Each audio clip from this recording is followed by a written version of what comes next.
ગાંધીધામ ખાતે આવેલ ભચાઉના યુવાન સાથે ક્રેડિટ કાર્ડમાંથી ઓનલાઈન મોબાઈલ ખરીદીની ઠગાઈ।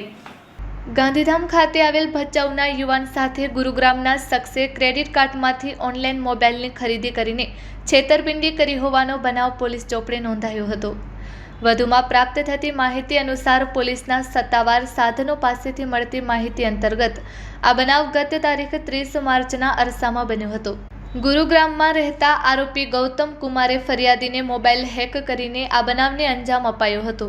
ઇલેક્ટ્રોથર્મ કંપનીમાં કામ કરતા ફરિયાદી દિલીપસિંહ ભરતસિંહ દાહીમાના ક્રેડિટ કાર્ડમાં ₹2.19 લાખની ખરીદી થઈ હોવાનો મેસેજ આવતા તમામ જુદા જુદા ટ્રાન્ઝેક્શન ઈ-કોમર્સ કંપનીમાંથી થયા હોવાનું સામે આવ્યું હતું। ફોનમાં ફ્લિપકાર્ટ ડાઉનલોડ કરતા તેમાંથી આરોપીઓએ 3 મોબાઈલની ખરીદી કરી હોવાનું સામે આવતા ફ્લિપકાર્ટમાં મોબાઈલ પરત આપવાની રિક્વેસ્ટ નાખવામાં આવી હતી, પરંતુ કંપની દ્વારા મોબાઈલ ડિલિવર થઈ ગયા હોવાનું જાણવા મળ્યું હતું।